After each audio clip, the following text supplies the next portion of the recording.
화면에 나와 있는 문구를 하나 읽고 말씀을 시작하려고 합니다. 함께 같이 읽어보실까요? 그리스도인은 이 땅에서 모두 천성으로 가는 도상에 있는 순례자이며 영적인 나그네입니다. 이 문구가 어디에 쓰여져 있냐면요, 가평에 있는 필그림 하우스라는 곳에 쓰여져 있는 문구이기도 합니다. 여러분 잘 아시는 지구촌 교회에서 영성 훈련센터가 있는데, 우리가 아는 일반적인 기도원이나 신앙 훈련 장소에 특별한 한 장소가 있습니다. 여러분 잘 아시는 존 버년이 쓴 철로 역정에 그런 순례자의 코스가 있는데, 그 코스에 쓰여져 있던 글귀입니다. 인생을 우리가 흔히 나그네라고 많이 표현을 합니다. 성경에서도 마찬가지고요. 또 우리가 여러분들 잘 모르시지만 우리보다 연배가 높으신 우리 부모님 세대들은 아마 인생은 나그네길이라는 대중가요도 있었습니다. 나그네로 표현하는 이유는 다른 것이 아니라, 우리는 이곳에 정착하는 것이 아니라 이곳을 거쳐간다라는 의미로 나그네라고 합니다. 그런데 순례자라는 의미는 저는 이 기독교에서는 나그네라는 말보다는 순례자라는 말의 의미가 더 옳다라고 생각이 들어요. 순례자라는 말의 의미는 믿음을 지키고 또한 믿음을 단단하게 하기 위해서 영적으로 의미가 있는 지역을 다니거나 또한 그곳에서 순례하고 훈련받는 곳을 순례자라고 이야기를 합니다. 여러분들에게 질문하겠습니다. 여러분들은 나그네라는 것, 인생은 나그네길이라는 것 어떻게 받아들이시나요? 저는 전적으로 이 말이 맞다라고 생각을 합니다. 그런데 우리는 대부분 바쁘게 살아가다 보니까 내 스스로가 나그네가 아니다라고 잊고 살아간다는 거예요. 가까운 누군가가 큰 병에 걸려서 병원에 있거나, 누군가가 사랑하는 사람을 떠나보내거나 자신이 죽음에 이르렀을 때, 그때 많은 사람들이 하는 공통적인 이야기가 있습니다. 시간이 금방 간다라는 거예요. 그리고 우리에게 모두 다 똑같은 시간이 주어져 있지 않다라는 겁니다. 병이나 죽음을 앞에 두고 내 힘으로는 도저히 아무것도 할 수 없을 때 우리는 잠시 거쳐간다라고 인생을 이야기합니다. 여러분 생각해보면 참 잠시 거쳐가는 이 인생인데, 우리는 너무나 열심히 살아왔어요. 너무나 힘을 내서 살아왔어요. 이것 아니면 죽을 것 같은 마음으로 살아왔습니다. 이 땅에서 풍족하게 살고 애쓰며 살아왔지만은 여러분, 내 뜻대로 되던가요? 야고보서 4장에 보면은 이러한 이야기가 있습니다. 말씀에 말하되 세상과 벗하지 말고 헛된 것을 자랑하지 말라라고 했어요. 두 가지 명령이 있는데 세상과 벗하지 말래요. 세상에 너무 친해지지 말고요. 세상에 너무 가까워지지 말고요. 또 하나는 내가 가지고 있는 썩어져 갈 것, 없어져 갈 것을 놓고 자랑하지 말라라는 겁니다. 여러분, 과거의 영광에 빠져 있는 분들이 우리 사회에 많이 있어요. 그렇다 보니까 내가 옛날엔 이랬었지, 옛날에 이렇게 잘 나갔었지라고 합니다. 저는 이 말에 숨겨져 있는 하나의 이야기가 있는데 뭐냐면은, 과거에는 그랬지만 지금은 그렇지 않다라는 거예요. 지금도 그러지 않고 앞으로 다가올 미래도 나에게는 그렇게 과거처럼 화려하지 않다라는 절망적인 목소리도 포함되어 있는 겁니다. 인생이 나그네인 줄 알고, 또한 반면에 어떤 사람들은 인생이 정말 나그네인 줄 알고 그냥 마음대로 사는 사람들이 있어요. 지금도 그 단어가 쓰여져 있는지 모르겠지만 욜로족이라는 말도 있었습니다. 벌고 쓰고 즐기고 살자라는 의미이기도 했죠. 저는 이것 또한 문제입니다. 인생에 너무나 우리가 모든 것을 쏟아붙여서 모든 에너지를 쏟아붓는 것도 문제지만은 금방 지나갈 거기 때문에 내가 그냥 편하게 살아간다는 것도 분명히 문제가 있어요. 여러분, 나그네는요, 순례자는요, 분명한 목적지가 있어요. 우리에게 그 목적지는 뭐냐면 바로 하늘나라, 하나님의 품이라는 거예요. 그렇기 때문에 우리는 그 목적지를 향해서 걸어가고, 그 목적지를 향해 걸어갈 때 우리에게는 삶의 유익이 있고, 또한 이 목적지를 통해서 우리는 소망을 품을 수 있다는 거예요. 목적이 있는 길, 우리에게는 유익이 있습니다. 철력정의 그 책 가운데서도 순례자의 길 걷는 그 길 가운데서도 힘들고 많은 유혹들이 있어요. 거짓도 있고요. 친구들로 인해서 상처도 받고요. 배신도 당합니다. 그런데 꿋꿋하게 걸어가는 순례자는 바로 그 천국을 향해 걸어가고 있었다라는 거예요. 말씀을 시작하면서 여러분들에게 하나의 도전을 드립니다. 여러분들의 현실에 좌절하거나 낭망하지 마시고 하늘의 꿈을 꾸신다면 여러분 능히 이겨낼 수 있다는 믿음을 소유하시는 우리 믿음의 성도님 되길 간절히 축원합니다. 첫 번째로 우리 세 가지 단계를 좀 한번 나눠보려고 하는데, 기독교는 만사형통의 종교가 아니라는 거예요. 만사형통이 뭐죠? 제가 예전 설교에서도 한번 했는데 모든 일이 다 잘 되는 걸 만사형통이라고 하잖아요. 마태복음 7장 7절의 말씀 우리 함께 같이 읽어봅니다. 마태복음 7장 7절의 말씀입니다. 시작. 구하라 그리하면 너희에게 주실 것이요, 찾으라 그리하면 찾아낼 것이요, 문을 두드리라 그리하면 너희에게 열릴 것이니. 자, 여러분 이 말씀을 읽으면서 여러분 마음에 어떤 생각이 드세요? 열심히 하면 되겠구나. 무엇이든 최선을 다하면 되겠구나. 무엇이든 구하면 하나님 주신다고 했으니까 나는 무조건 구하면 되겠구나 라고 생각을 합니다. 맞아요. 구해야 돼요. 우리만 아는 말씀이 아닙니다. 이 말씀은요, 불신자들, 교회 다니지 않는 분들도 많이 아는 말씀이기도 해요. 믿는 기독교인들이 잘 믿으면, 신앙생활 열심히 하면, 열심히 기도하면 다 이루어진다라는 소망을 갖게 되는 말씀이기도 합니다. 그런데 여러분, 실제로는 어때요? 실제로는 아무리 잘 믿고 아무리 헌신한다 할지라도, 아무리 기도한다 할지라도 내가 모든 바라는 것들이 다 이루어질까요? 이루어지지 않아요. 모르겠어요. 몇 명, 전 세계를 통틀어 모든 역사를 통틀어서 한두 명은 모든 것이 기도한 대로 이루어진다? 그런 분도 있을지 모릅니다. 그런데 대부분은 모든 것이 이루어지지 않다라는 거예요. 여기 조건이 하나 있어. 어떤 조건이냐면은 내가 원하는 거예요. 이게 우리가 잘못 생각할 수 있다라는 거예요. 내가 원하는 것이 이루어지냐, 이루어지지 않느냐가 기도가 아니에요. 신앙생활이 아니에요. 하나님이 원하시는 것이 이루어지느냐, 이루어지지 않느냐가 우리의 기도의 제목이 되고 우리의 신앙의 목적이 되어야 한다는 거예요. 그런데 정말 열심으로, 남들이 하는 정말 100m 달리기를 마라톤을 하듯이 열심으로 하는 사람들이 기도가 이루어지지 않을 때 어떤 일들이 생기면 좌절하게 돼요.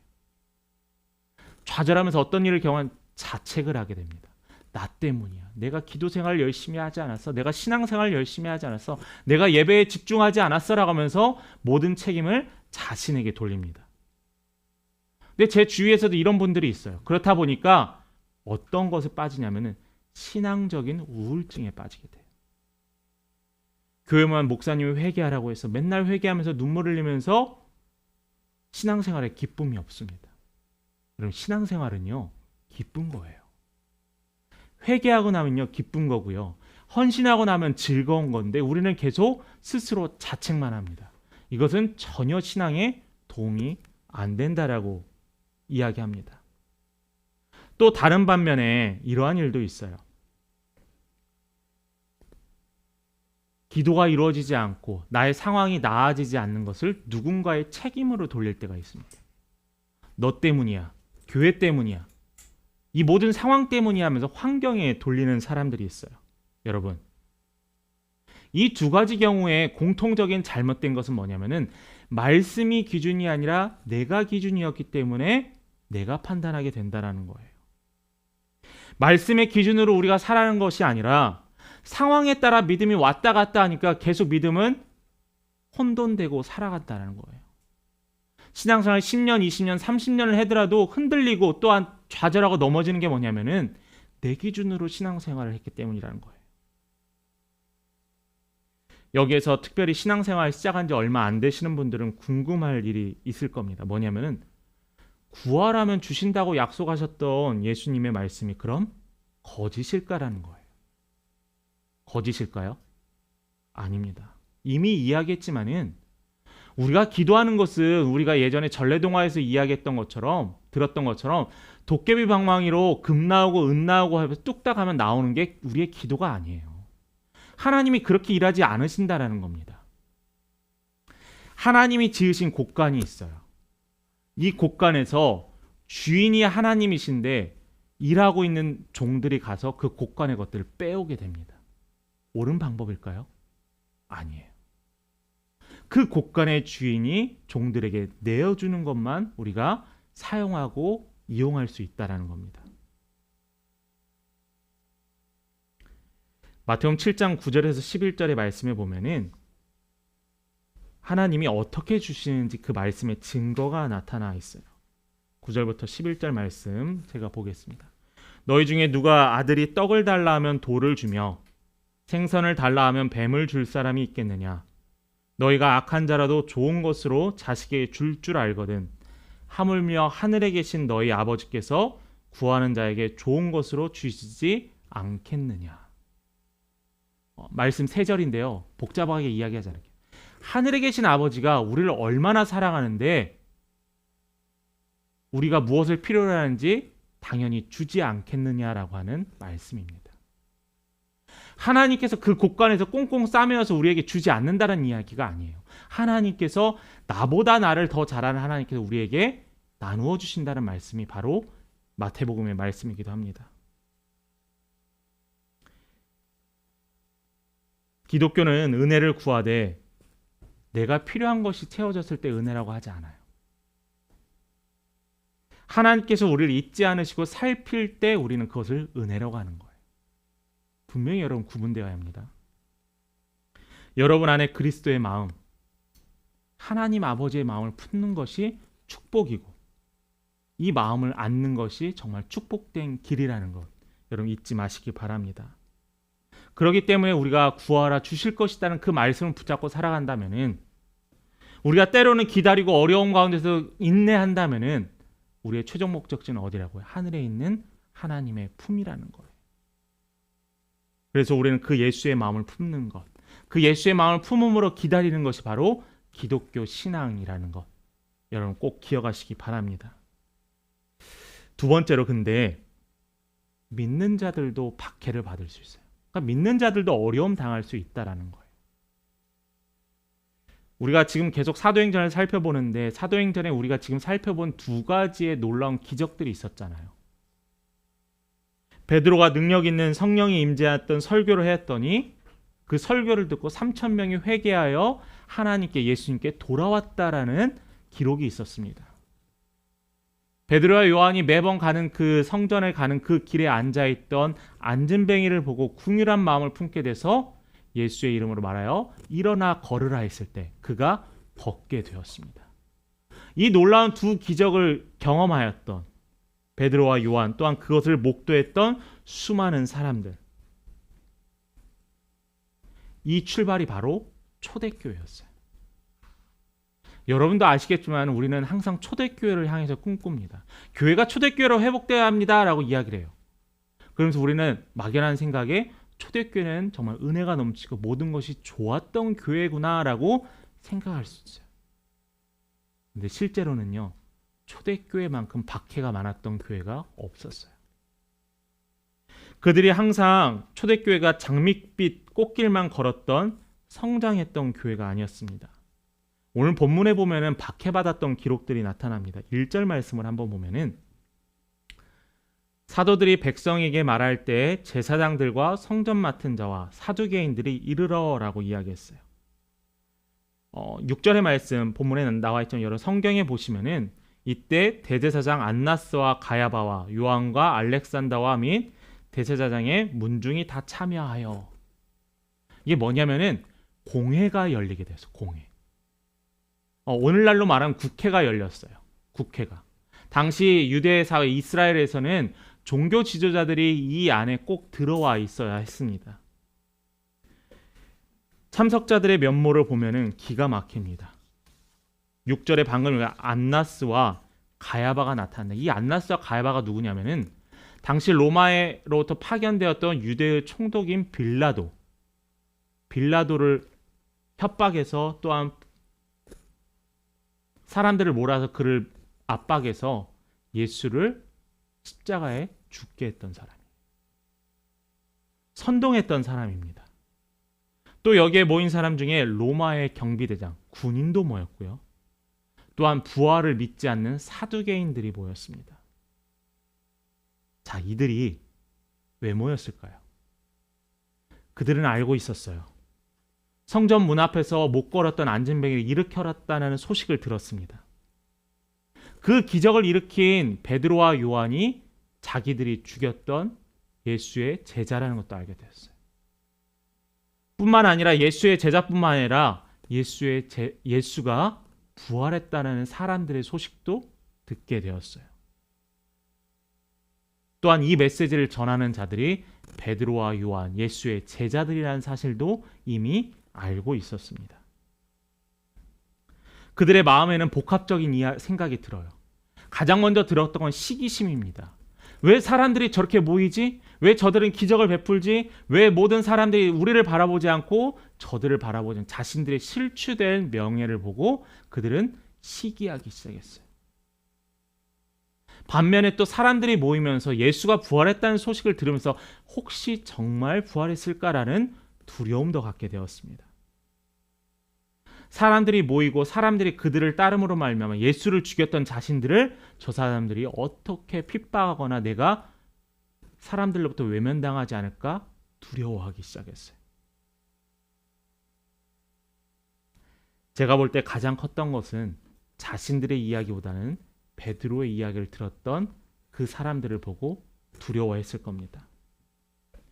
이런 이유로 초대교회를 다니고 초대교회에서 신앙생활을 시작했던 많은 사람들은 박해를 받았어요. 박해가 뭐냐면 벌 받았다라는 거예요. 그냥 단순히 교회 다니지 마세요. 교회 다니면 밥을 안 줍니다. 아니면은 감옥에 갇힙니다. 거기서 멈춘 게 아니라 순교했다라는 거예요.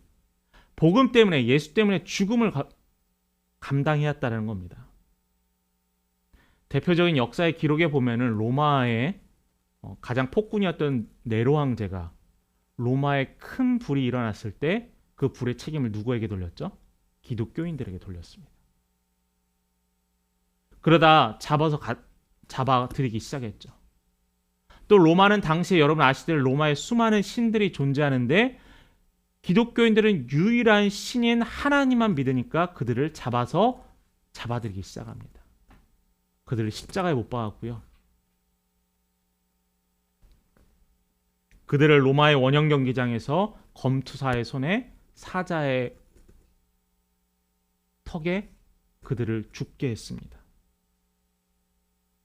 물론 우리가 지금 순교의 시대를 살진 않습니다. 우리가 특별히 한국에서는 교회 다닌다고 해서 목숨을 내놓고 다니지는 않아요.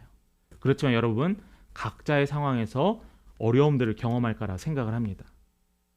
왜 우리는 예수님 믿는데, 왜 우리는 유일하신 하나님을 믿는데 왜 이러한 박해를 받아야만 할까요?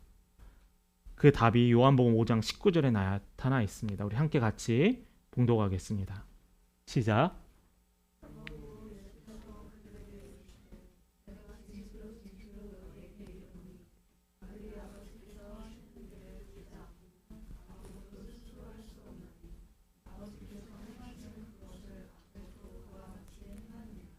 자, 이 말씀뿐만 아니라 너희가 세상에 속하였으면 세상이 자기를 사랑하지만은 우리가 세상에 속하지 않았기 때문에 세상이 우리를 미워한다라고 기록하고 있어요.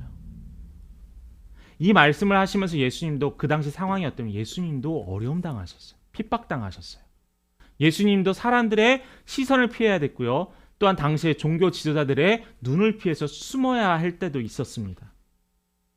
그러면서 예수님께서 나도 핍박을 받는데 너희도 핍박을 받을 것이다라는 거예요. 근데 그 핍박이 왜 받느냐? 우리와 예수님과 세상과의 소속이 다르기 때문이에요. 소속. 방금 요한 말씀에서 이야기했지만은 우리는 세상에 속한 자들이 아닙니다. 우리가 세상에서 살고는 있지만 우리는 예수님께 속한 자들이에요. 믿음을 지키는 믿는 자들은 박해받고 순교를 피할 수 없기도 했습니다. 예수 그리스도의 십자가에서 죽음이 인류를 영원히 구원에서 부활에 이르게 한다는 이 기독교 신앙 자체가 사람들의 눈에는 보기 싫고 듣기 싫었던 소식이었다라는 거예요.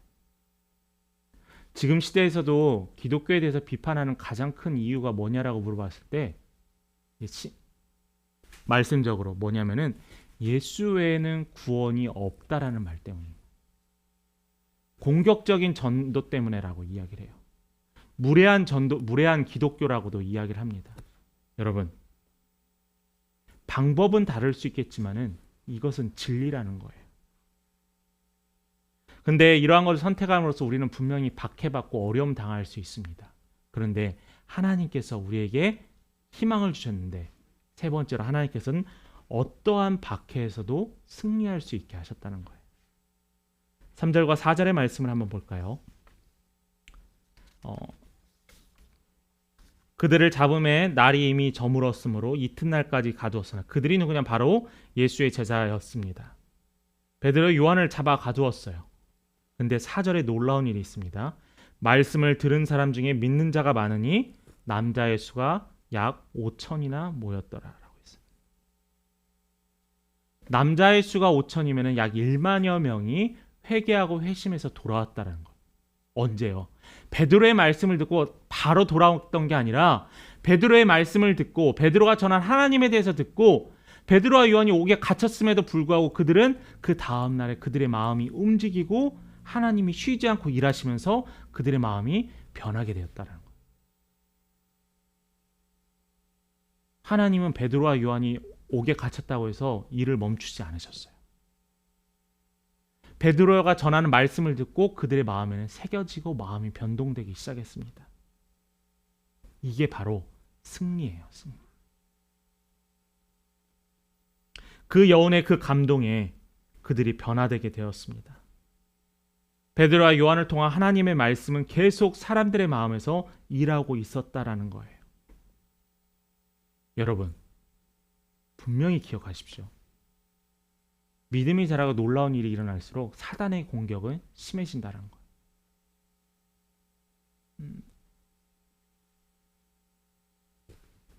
공격해서 아무런 피해도 못 받는 사람을 공격하겠습니까? 아니면 가장 강한 사람을 공격하겠습니까? 마귀와 사탄의 공격도 그렇다라는 거예요.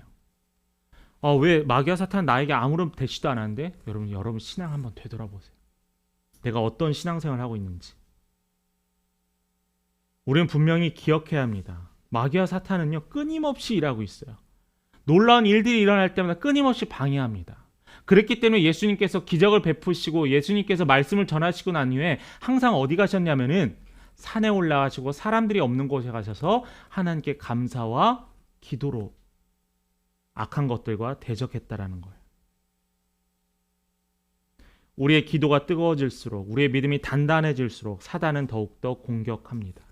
그렇지만은 베드로와 요한이 옥에 갇혀서 말씀을 전할 수 없는 상황임에도 하나님께서는 사람들의 마음을 움직여 회개케 했다라는 것.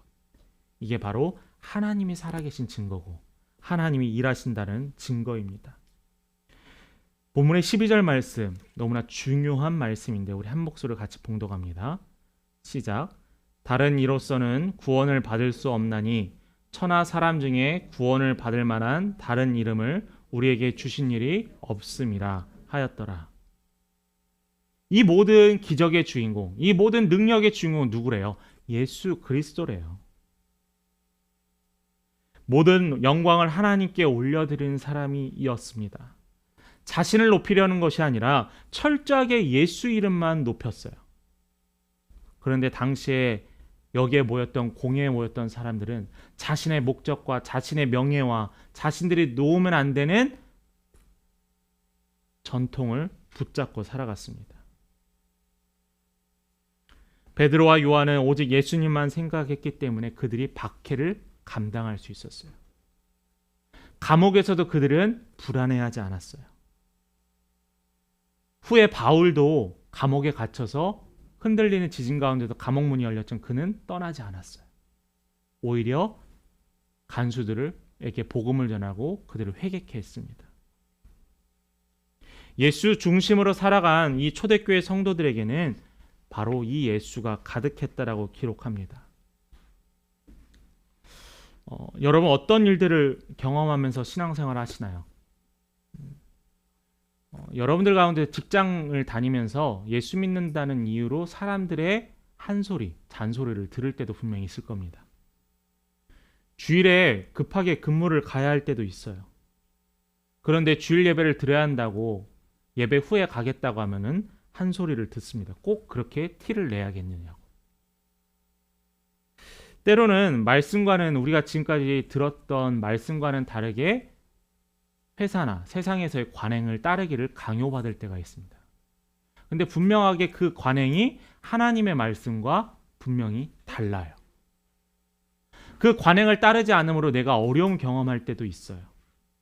회사에서 잘리지 않을까? 직장에서 어려움 당하지 않을까? 여러분, 이러한 것을 감당하고 견뎌내면요, 우리는 승리할 수 있다라는 거예요. 저는 그런 얘기를 상담할 때 이야기합니다. 한 번이 어렵지 두 번, 세 번은 어렵지 않다라는 거예요. 내가 신앙생활하면서 한 번 결단하게 되면은 두 번, 세 번 하는 것은 어렵지 않다라는 겁니다. 어떤 가게가 정말 잘된 엄청 큰 식당이 있었습니다. 근데 거기에는 주일은 쉽니다라는 걸 항상 붙여놔요. 주일은 쉬었을 때 사장의 입장에서는 아깝지 않을까요? 지나가는 손님들이 내 손님이라 생각하지 않을까요? 근데 감당했습니다. 근데 그렇게 주일을 헌신하고 주일을 드릴 때마다 어떤 일이 나면은 하나님께서 채워주셨다는 거예요. 왜요? 나보다 나를 더 잘하는 하나님께서는 우리의 부족한 분을 채워주려 하지 우리의 것을 뺏어가려 하신 분이 아니라는 거예요. 하나님께 예물을 드리는 것도 마찬가지입니다. 우린 이미 받은 것을 하나님께 돌려드릴 뿐인데 하나님께서는 그 드린 것을 받으시고 우리에게 다시 베풀어 주신다는 거예요. 우리가 믿음으로 하나님 앞에서 정직하게 살면 반드시 사람들의 신뢰와 인정을 받게 됩니다. 지금 당장 그 사람들의 시선에 흔들리지 마세요. 하나님이 해결해 주심을 확신하시기 바랍니다. 말씀을 마무리합니다. 제가 유학생 시절에 경험했던 건데 이제 한국에 돌아오기 전에 제가 이제 한 5개 주를 차를 끌고 여행을 했었어요. 근데 여행을 하는데 모든 도로가 뭐 사람들이 많이 사는 동네가 아니라 정말 이 동네에 사람이 살까라는 생각이 들 정도의 황량한 곳도 지나갔었습니다. 근데 지나갈 때마다 가끔씩 보는 게 뭐냐면은 한글로 간판이 쓰여져 있는데 어디 교회라는 거예요. 근데 그걸 한 곳에서 본 게 아니라 정말 많은 곳에서 봤습니다. 이민자들은 사람들이 한두 명이라 모인 곳에는 뭐부터 세워지면 교회부터 세워지더라고요. 근데 이게 미국에서만 있었던 일이 아니라 뭐 선교지에 가 계신 분들, 다른 곳에서 해외에서 목회하신 분들 통하면 동일한 이야기인 것 같습니다. 당시에 이민사회는 교회가 중심이었어요. 교회 가면은 같은 한인들도 만나게 되고요. 서로 교류하고 정보도 주고받고 외로움도 달랩니다. 추석 때는 같이 추석도 보내고 설날도 같이 보냅니다. 저는 너무 좋았어요. 이렇게라도 신앙생활을 할 수 있으면 너무 좋겠다. 교회라는 높은 문턱을 이런 걸로 인해서 넘어서 신앙생활하면 참 좋겠다라고 했습니다. 그런데요, 오랫동안 신앙생활하고 이민생활을 하면서 경험했던 건 뭐냐면은 여기에만 멈춰 있는 분들이 너무나 많다는 거예요.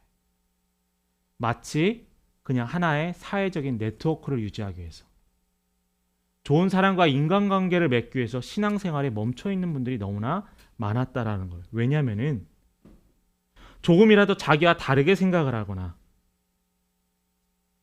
또한 그렇게 판단될 때는 교회를 너무나 쉽게 옮기기 시작했어요. 마치 내가 필요한 것만 소비하는 선택적인 소비자와 같이 신앙생활을 유지하는 사람이 너무나 많았다는 거예요. 그러니까 나와 생각이 다르고 어떠한 유혹과 박해가 있을 때 그때 여지없이 무너지는 것을 너무나 많이 봤어요. 여러분들에게 권면합니다. 견디는 믿음 소유하시길 바라요. 단단한 믿음 소유하시길 바라요. 흔들리지 않는 믿음을 소유하시길 바랍니다. 우리가 어떠한 상황에서도 흔들리지 말아야 될 것은 예수 이름 외에는 없다라는 거예요. 여러분이 예수의 제자로 예수로 전하고 흔들리지 않는 삶을 사람들에게 보여주세요. 내가 직장에서 정직함을 통해서 사람들에게 보여주세요. 그럼 하나님께서 살아계심을 여러분들의 삶을 통해서 증명해 내실 겁니다.